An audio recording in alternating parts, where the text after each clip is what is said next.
বিরাট Tripura land না বললেও তার যা যা যা হয়েছে সব হবে। আমরা প্রস্তুত নই। সিপিআইএম এর সদস্যরা কি হলো, বড় শরীর তার নেতা আমাদের মাননীয় মুখ্যমন্ত্রী যেমন মুখে কুলুপ কেটে বসে থাকেন, ঠিক তেমনি দুজন মন্ত্রী সহ আরো 11 জন ত্রিপুরা মথার বিধায়করা কেউ একটা কথা বলেন না। কিন্তু বাইরে এমন দিন যায় না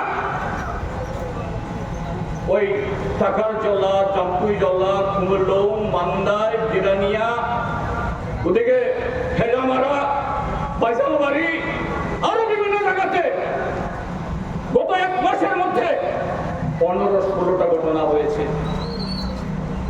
মুখ্যমন্ত্রী কোথাও মিটিং করতে যাবেন, 1 ব্যাটালিয়ন পুলিশ পাঠাতে হয়।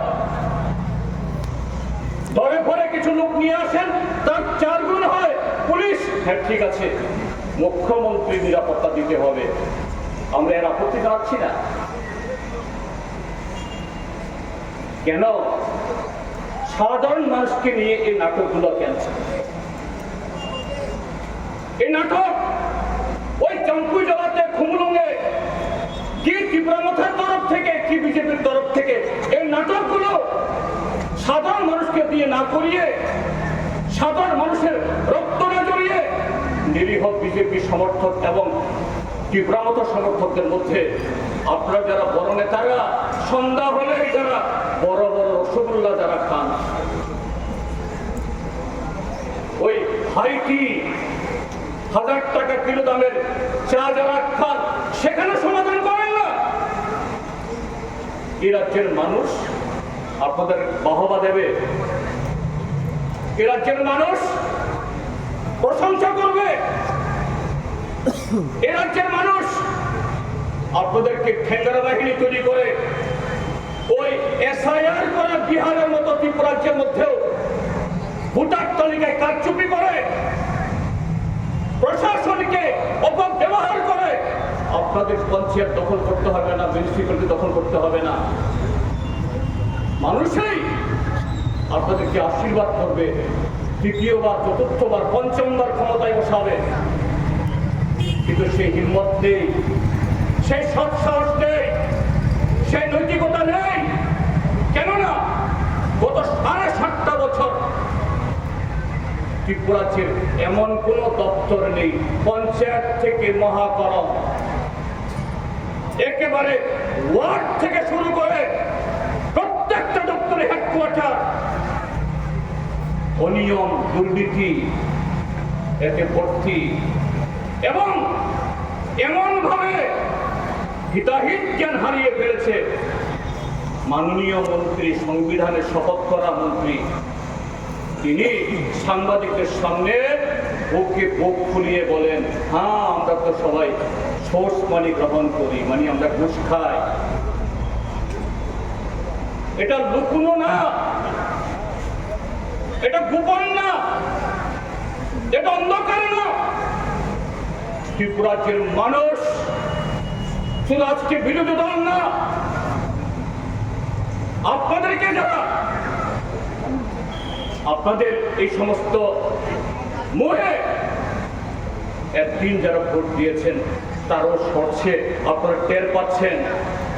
কাজেই নাগরিকদের মুখ বন্ধ করতে হবে, আর এই নাগরিকদের তাদের জীবন যন্ত্রণা নিয়ে যারা 365 দিন রাস্তায় থাকেন,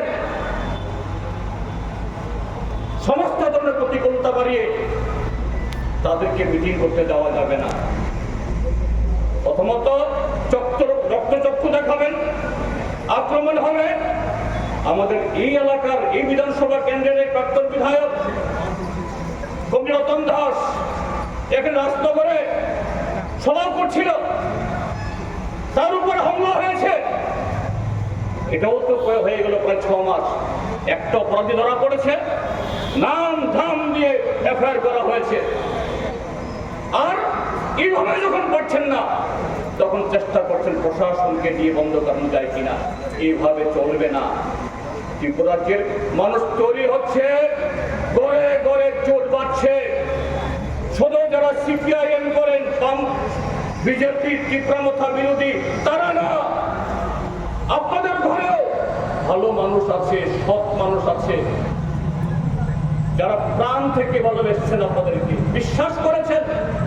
আপনাদের প্রধানমন্ত্রী মাননীয় নরেন্দ্র মোদী, অমিত শাহ সত্যি সত্যি এই ত্রিপুরা রাজ্যকে অন্য মাত্রায় নিয়ে যাবেন বিশ্বাস করে আজকে আফসোস করছেন, অনুশোচনা করছেন। তারা ঠকেছেন, তাদের সাথে ধোঁকাবাজি হয়েছে, এদেরকে প্রতারিত করা হয়েছে। কাজেই এই সমস্ত দেশপ্রেমিক, গণতান্ত্রিক, শান্তিপ্রিয় এবং যারা উন্নয়ন চান, সত্যিকারের উন্নয়ন, তাদের কাছে আহ্বান, রাস্তায় নামুন, মুখ খুলুন, আর সত্যিকারের উন্নয়নের জন্য আওয়াজ তুলুন।